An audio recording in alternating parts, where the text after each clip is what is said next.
This story is titled, My Brother Exploited Me for 2 years after I built his company and my parents took his side. Now they are begging for forgiveness after I made my move. Hey everyone, before we jump into today's video, I need your help. We've noticed the channel is losing some traction, and subscribing is one of the best ways you can support us. It's quick, free, and it helps us keep bringing you awesome content. Your support means the world. Let's keep this channel growing together. Thanks so much. Now let's start the video. Hey Reddit, I've been lurking on here for years, reading all the wild stories, and never thinking I'd have one of my own to share. But here I am, living through what feels like a nightmare turned revenge story, and I figured it's finally time to put it all out there. Alright, here's the deal. I'm a 27 male, just graduated with a degree in computer science.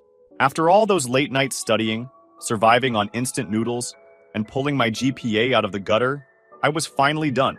I was ready to start my career, maybe land a decent job, and actually live like a functioning adult. But then my brother, 41 male, swooped in with what he called a once-in-a-lifetime opportunity. Now my brother, let's call him Jack, is one of those guys who thinks he's always the smartest person in the room. He talks big, acts bigger, and somehow convinces everyone he's a genius. So, when he told me he was starting a finance and investment company with his two partners, I wasn't exactly shocked. Jack loves the spotlight and the idea of being the boss. Jack said they needed someone they could trust to set up the infrastructure for their new company. You're the perfect guy for this, he told me. We need someone smart, reliable, and who won't screw us over. I should have known that last part was a red flag, but I was too caught up in the flattery to notice. At first I thought, why not? It's just a summer gig. I figured I'd help them set up their systems, get some experience under my belt, and then move on to a real job. Plus, he's my brother. I thought helping him out was the least I could do. Sure, helping him turned into one of the worst decisions of my life. When I first started, it seemed straightforward enough. They needed someone to handle the tech side, set up servers, create email accounts, design a website. Simple stuff, really. But then the job started to grow. Suddenly, I wasn't just the tech guy anymore. I was answering phones, scheduling their meetings, and greeting clients. Then they had me running errands, managing accounts, and even doing research for their deal. I became the office's all-in-one lackey. And the pay? Oh, let's talk about the pay. Over 2 years, they handed me maybe $7,000 total. That's not a salary.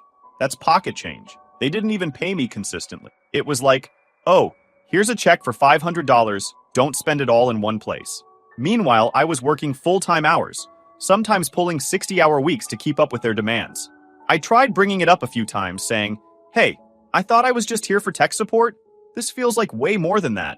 Jack would laugh it off like I'd made a joke. Come on, bro, he'd say. We're building something amazing here. Everyone's pitching in. Sure, but the difference was that everyone else was getting paid. His partners, let's call them Partner A and Partner B, were living it up. Fancy cars, expensive suits, and constant bragging about their business success. Meanwhile, I couldn't even afford to replace my broken laptop because, surprise, I wasn't getting paid enough to save up for anything. Partner A was the worst. He had this smug way of talking down to me, like I was some intern who didn't know how to tie my shoes. Every time I'd suggest something or ask about getting paid, he'd hit me with, maybe you're not cut out for this level of work. Partner B, on the other hand, was the quiet, manipulative type. He'd guilt-trip me into staying late or taking on extra work, saying stuff like, we're counting on you, man. Don't let us down. It was like they'd perfected the art of making me feel guilty for wanting basic respect. But Jack, he was the ringleader of it all. He'd dangle these promises in front of me saying, once the company takes off, you'll be part of the core team, your family, so you're going to get a bigger piece of the pie. And I fell for it. Every single time. I kept thinking, okay, they're just getting started. It's a rough patch, but it'll get better. It didn't. The more successful the company got, the less they acknowledged my contributions. They started taking me for granted, acting like I was lucky to even be there. What really opened my eyes was how they treated me in meetings. Whenever clients or investors came in, I wasn't introduced as the guy who built our entire system. Nope, I was just Jack's little brother who helps out around the office. They made it clear I wasn't part of their team. I was just the errand boy. By the time 2 years rolled around, I'd had enough. I was exhausted, broke, and fed up with their bullshit. I decided to go back to school for my master's degree. It wasn't an easy decision, though. Jack had a way of making me feel like I owed him something, like I was abandoning them. You're just gonna leave us hanging? He said when I told him I was leaving. After everything we've done for you? Done for me? Are you kidding? You've been exploiting me for 2 years. I didn't say that, though. I just told him I needed to focus on my future, and that this wasn't sustainable for me anymore. But Jack didn't see it that way. To him, I was ungrateful. Fine, he said. Do whatever you want. Just don't come crawling back when you realize you made a mistake. Walking away from that job felt like ripping off a band-aid. I thought it was going to hurt, but honestly, it was more of a relief. I figured, okay, it's over now. Time to move on. Except it wasn't over. Not even close. Sure, things had ended badly, but I figured Jack would cool off, and we'd go back to being family eventually. Maybe not best buddies, but at least civil. I had no plans to drag this drama out. I wanted to focus on grad school and leave that mess behind me. For a while, everything seemed fine. I'd enrolled in my program, started building a new routine, and even sent out my resume for part-time tech jobs to help with tuition. I included my work at Jack's company because, let's face it, I'd put in 2 years of solid effort there. I worked my ass out. It was a small company, but I'd been instrumental in setting it up and managing the systems. I figured potential employers would see that and think, hey, this guy's experienced. The first few interviews went well, at least at first. People were impressed with my skills, my education, and the projects I'd worked on. They even seemed excited about the work I'd done for Jack's company. But then something weird started happening. Almost every time after a promising start, the vibe would shift. I'd get polite but vague emails like, we've decided to move forward with another candidate, or we don't think you're the right fit for our team. At first, I chalked it up to bad luck or stiff competition. But after the 5th rejection, I started to wonder if something else was going on. Then I got a call from a recruiter who had been helping me. She sounded hesitant, almost like she didn't want to tell me what she'd found out. After some coaxing, she finally told me what the others didn't. Jack and his partners had been contacted by a few of the companies I'd applied to for reference checks, and instead of confirming my work, they flat out denied I'd ever been employed there. They're saying you never worked for them, she told me. They claimed you're lying to pad your resume. I was stunned. Why would they do that? I asked her. She hesitated again before continuing. They also said you tried to use their name to get ahead, and there's more. More? What more? They're claiming you showed up at their office uninvited and harassed female employees. My heart dropped. That didn't even make sense. First off, I hadn't stepped foot in their office since the day I quit. Second, there weren't even any female employees at that company when I worked there. Jack's team was literally just him, the 2 partners, and me. It was a blatant, disgusting lie. Hearing this was like being hit by a truck. Not only were they sabotaging my career, but they were also dragging my name through the mud with the kind of accusation that could ruin someone's life. I felt betrayed on a level I didn't even know existed. I called Jack immediately, hoping there was some misunderstanding. Maybe the companies had contacted the wrong people, or someone was exaggerating. But no, Jack picked up the phone, and as soon as I brought it up, he laughed. He laughed like I just told him the funniest joke he'd ever heard. Why are you doing this? I asked, trying to keep my voice steady. Because you're trying to screw with us, he said, his tone dripping with arrogance. You're trying to use my company to boost your resume, and I'm not gonna let you. What are you even talking about? I worked there for 2 years. I built your entire system. You know that. Yeah, well, you shouldn't have left, he said, like that was justification enough. I was shaking with anger. You're ruining my chances at getting a job. Do you even care? Jack laughed again. That's what you get for crossing us, he said before hanging up. I stared at my phone, dumbfounded. This wasn't just petty revenge. This was straight sabotage. Jack wasn't just upset that I'd left. He wanted to destroy me for it. For days, I stewed over what to do. I wanted to believe this would blow over, that Jack would realize how insane he was being and back off. But I was already screwed. Every company I'd applied to had written me off because of his lies. I was stuck, with no job prospects, and no way to clear my name. That's when I decided to give him a taste of his own medicine.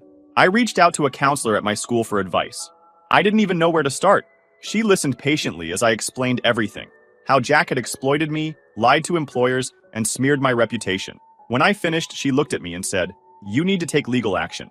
This isn't just a family dispute anymore. It's defamation." The word legal hit me hard. I'm barely starting my career, and here I am, dragging someone to court, my own brother. But deep down, I knew if I didn't take a stand, he'd just keep walking all over me, and I'd never move forward. 2 years of unpaid labor, the lies, the accusations. It wasn't just my career he was wrecking. He was coming for my whole life. With the counselor's help, I found an attorney who specialized in defamation cases. We went over everything. My employment record, the emails from prospective employers, the recruiter statements. We filed the lawsuit a few weeks later. When Jack and his partners were served, I expected some kind of reaction, maybe an apology, maybe even a denial. Instead, Jack called me, laughing like it was the funniest thing in the world. "Really? A lawsuit?" he said. "You're such a little bitch." I tried to keep my cool. "You've left me no choice, Jack. You lied about me to employers. You made up disgusting accusations. You think I'm just going to let that slide?" "Oh, please," he scoffed. "You're not going to win. You're wasting your time." "Maybe," I said. "But at least I'll make sure everyone knows what kind of person you are." Jack didn't seem fazed. "Do what you want, little bro. Just don't cry when it blows up in your face." He hung up, and I realized something. Jack wasn't going to back down. He was treating this like some kind of twisted game, and I was the target. That just made me more determined to see this through. But the thing is, it wasn't just Jack. Within days, my dad got involved. He called me, and from the moment I answered, I could tell he wasn't calling to support me. "Look," he said, "this whole thing is ridiculous. You're blowing this way out of proportion. It's just a little brotherly roughhousing. You don't sue family." Brotherly roughhousing? Are you kidding me? Jack had sabotaged my career, accused me of horrible things, and laughed about it. This wasn't roughhousing. It was betrayal on a whole new level. I tried to explain that to my dad, but he wouldn't hear it. "You're taking this too far," he said, his tone sharp. "You need to drop this lawsuit and sit down with your brother to work things out." Honestly, why am I not surprised? It's not like they were bad to me growing up or anything, but it was always clear they liked Jack better. My dad had always had a soft spot for Jack, who could do no wrong. He was the family's big guy, the golden child, the one who was supposed to carry on the family name as some hotshot businessman. And me? I guess I was just the quiet one who didn't make waves. Still, hearing my own father completely ignore what I'd been through stung in a way I can't describe. Dad, he lied about me to employers. He accused me of things that could ruin my life. "This isn't something we can just talk out over dinner?" My dad scoffed. "He's your brother. Family forgives." I bit my tongue, trying not to snap. Does family also destroy each other's reputations? Because that's what he did to me. "Enough," my dad said, his voice rising. "You're uninvited from Thanksgiving until you come to your senses." Uninvited? My dad was so determined to protect Jack that he was willing to cut me off entirely. It hurt, but it wasn't surprising. My mom, on the other hand, stayed quiet through most of this. She didn't call me, didn't text me, didn't even try to mediate. I could tell she was torn, caught between her husband and her youngest son. But her silence felt like a betrayal in its own way. Things escalated further when my sisters got involved. At first, they were supportive. Both of them called me after they heard about the lawsuit, and they were furious with Jack. "You're doing the right thing," one of them said. "He needs to face the consequences." But then, about a week later, the tone shifted. My sisters called again, but this time, their voices were hesitant. They said they'd talked it over and decided they couldn't be involved anymore. "This is too much for us," one of them said, her voice shaky. "We love you, but we can't handle the stress." "Stress?" I asked, my voice rising. "Do you have any idea what I'm dealing with? Jack tried to ruin my life, and you're worried about stress?" They started crying, saying they felt stuck in the middle and didn't want to take sides, but their actions said otherwise. They uninvited me and my girlfriend from Christmas, saying it was for the best. It was like they were choosing Jack and my parents over me, and it felt like a punch to the gut. To make matters worse, they texted my girlfriend directly to let her know we weren't welcome. She was livid. "Who the hell do they think they are?" she said, pacing around our living room. "They're enabling Jack's behavior, and they don't even see it." She fired off a scathing reply, calling them out for their cowardice and lack of support. I didn't love that she went nuclear, but I couldn't blame her. She was just as hurt and angry as I was. The family drama didn't stop there. A few nights later, my dad confronted us outside a family friend's house. We'd been invited to a holiday gathering, and I guess he found out we'd be there. He cornered us in the driveway, his face red with anger. "You need to stop this nonsense," my dad said, jabbing his finger at me as soon as he saw me walk in. His voice was sharp, cold. "What are you even doing here? You shouldn't be invited. You're not a family guy anymore. Throwing your own brother in court? If you want to be part of family gatherings, maybe start acting like it." I froze for a second, the sting of his words hitting me hard. Then I snapped. "No, Dad. Jack is the problem here. All I'm doing is standing up for myself." His face darkened. "You're being selfish. You're putting your pride over your family." "Pride?" I shot back, my voice rising. "You think this is about pride? Jack lied about me, sabotaged my career, and accused me of disgusting things. And you're defending him? What kind of father does that? For a second, his eyes flickered, like he was unsure. I thought maybe, just maybe, I'd gotten through to him. But then my girlfriend stepped in, done with biting her tongue. Her voice was ice cold. "You're a terrible father," she said. "You're enabling a bully, and you're throwing your other son under the bus." His face crumpled. He opened his mouth to say something, but my girlfriend didn't let him. "Don't bother. You've already made your choice. We all see where your loyalty lies." Meanwhile, my mom sat in the truck the whole time, watching silently like she didn't even want to be part of the conversation. I don't even think she could hear us clearly, or maybe she just didn't care enough to step in. She couldn't face what was happening, or what they'd all allowed to happen. That night made everything crystal clear. My dad wasn't going to change. My sisters were too afraid or too loyal to Jack to back me up. And my mom? She was too passive. The only people I could count on were myself and my girlfriend, who had been my anchor through all of this. By the time the lawsuit started gaining traction, I thought I'd hit my limit with how bad things could get. But no, Jack and his partners weren't done yet, and my family wasn't making anything easier. Every day felt like a new obstacle, whether it was more nonsense from my brother's side or my parents calling to pressure me into backing off. The stress was suffocating. Then, one night, while I was digging through old files on my laptop, I stumbled across something that made my heart race. I had completely forgotten about it, but there it was, a folder containing client lists, contracts, and emails from when I worked for Jack's company. These weren't just random files. They were explosive. The client lists weren't just any lists. They were stolen from Jack and his partner's previous employers before they started their company. Back then, they had bragged about how these lists were their ticket to success, the foundation of their entire business. I hadn't thought much of it at the time, but now I realized how incriminating this was. This wasn't just shady, it was illegal. For a moment, I just stared at the screen, my mind racing. I had two immediate thoughts. First, this could completely destroy Jack's case, and second, it could also destroy him. I won't lie. As much as I wanted justice, I wasn't trying to ruin his life entirely. I wanted accountability, not annihilation. But then I thought about everything Jack had done to me. He had no problem trying to ruin my life. So why was I hesitating to let him face the consequences of his own actions? The next morning, I called my attorney and told him about the files. His reaction was immediate. "Bring them to the office, now." When I dropped off the laptop, his firm went into overdrive. Within hours, they called me back, asking me to come in for an urgent meeting.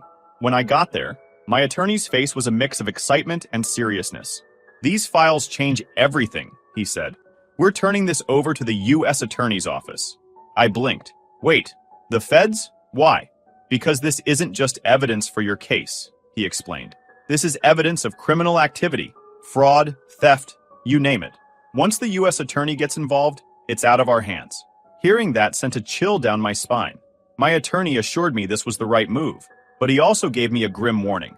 "Prepare yourself. This is going to get messy, and you need to brace for what your family might say about you when they're under pressure." He wasn't kidding.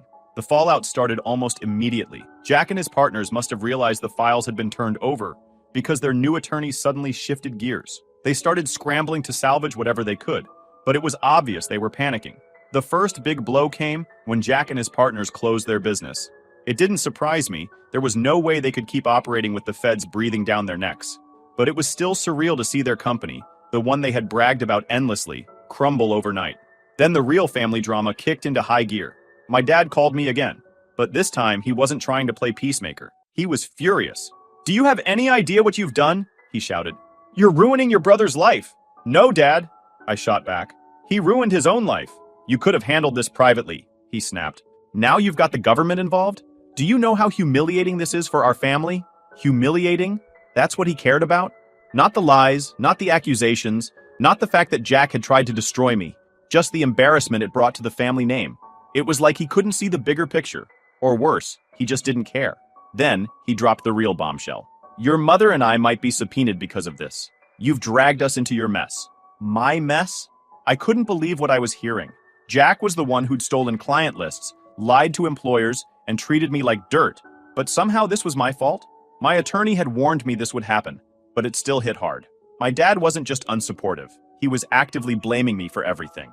Things got even worse when my sisters called. They were both crying, saying they didn't want to get involved anymore. "We love you, but this is too much," one of them said. Too much? Jack had spent 2 years exploiting me, sabotaging me, and smearing my name, but I was the one who was too much? It was like they couldn't separate their loyalty to Jack from the reality of what he'd done. And honestly, I think they were scared.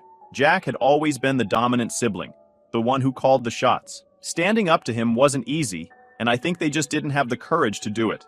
Meanwhile, Jack's new attorneys reached out, asking what it would take to settle. It was clear they knew they were in trouble, but I wasn't about to let them off easy. Not after everything they'd put me through. As I sat in my attorney's office, watching the chaos unfold, one thought kept running through my mind. This isn't just about the lawsuit anymore. Jack and his partners didn't just shut their business quietly. They tried to paint themselves as victims, claiming the lawsuit had drained their resources and forced them to close. It was an obvious play for sympathy, but it wasn't working. Between the client list files and the investigation now being handled by federal authorities, their story didn't hold water. Everyone who had been working with them, or even considering it, bailed the second the news broke. But of course, Jack wasn't going to take this lying down. He still had one more trick up his sleeve, using our parents to try to guilt me into backing off. The week after their company closed, my dad called me again. This time, he wasn't shouting. He was pleading. "Son, don't you think this has gone far enough? Jack's lost his business. Isn't that enough punishment?" I gripped the phone tighter, my patience wearing thin. "Dad, this isn't just about the business. He lied about me to employers, accused me of disgusting things, and tried to ruin my career. Losing his business is the bare minimum of what he deserves," my dad said, his voice breaking. Family sticks together. That phrase, family sticks together, was like nails on a chalkboard. I'd heard it a million times growing up, but now it felt like a weapon being used against me. "If family sticks together, then why did Jack stab me in the back?" I snapped. "Why is it my job to forgive him when he hasn't even apologized?" My dad didn't have an answer for that. Instead, he shifted gears, trying to play the victim himself. "Your mother and I are being dragged into this. Do you know how humiliating it is to be subpoenaed because of your own children?" "That's not my fault," I said firmly. "If you're embarrassed, blame Jack. He's the one who created this mess, not me." The conversation ended there, but the damage was already done. My dad wasn't going to stop pressuring me, and my mom still hadn't said a word to me directly. She stayed in the background, as if hoping the whole thing would blow over if she ignored it long enough. But Jack? He wasn't ignoring anything. He sent me a message a few days later, and it was the most infuriating thing I'd ever read. "You've got what you wanted," he wrote. "The company's gone, and I'm broke. Happy now? You always were a selfish little brat." That was it. That was the moment I snapped. For years, I'd put up with his arrogance, his manipulation, and his lies. But this? Acting like he was the victim after everything he'd done? It was too much. I didn't respond right away. Instead, I sat down and wrote out everything I wanted to say to him. No holding back, no sugarcoating. When I finally sent it, I didn't care if it burned every bridge left between us. "Jack," I wrote, "you've spent your entire life thinking you're better than everyone else, and now you're finally facing the consequences of your actions. You're not the victim here.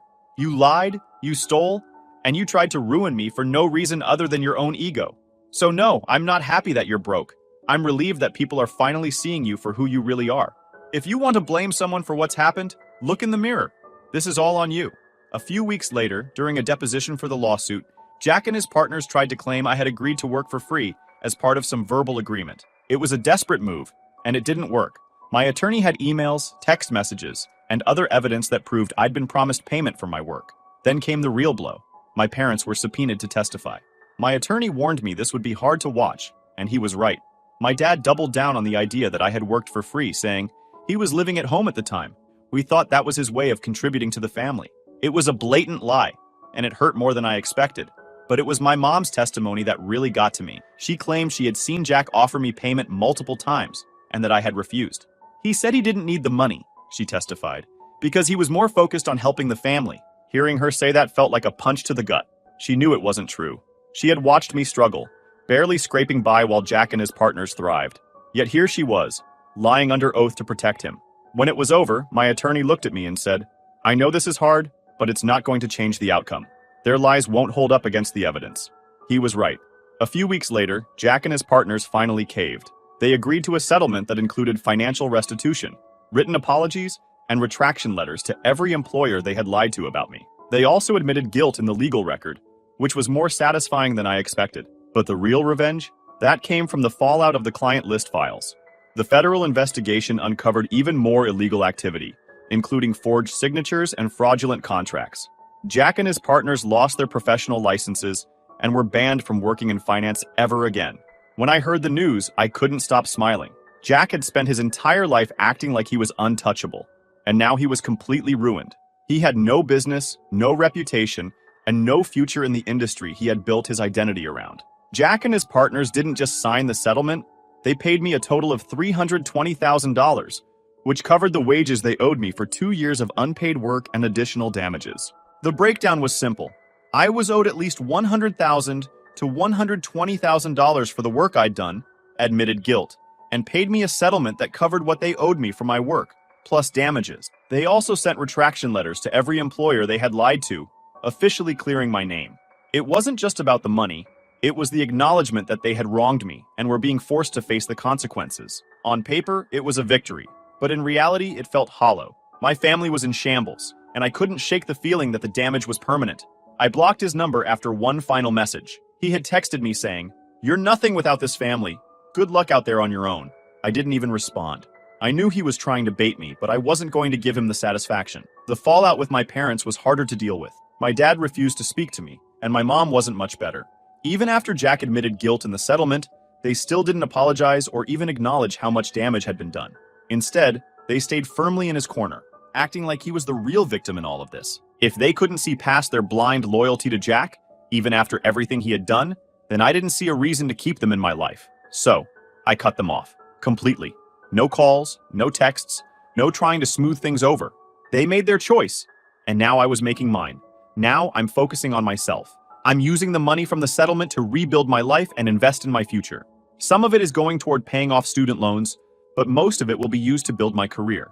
I've already lined up certifications to expand my skill set, and I'm working on a few side projects to get my name out there in the tech world. Thank you for reading till the end. If there's one thing I've learned from all of this, it's that family isn't about blood. Sometimes the people you think are good, the ones you trust the most, turn out to be the ones who hurt you the worst.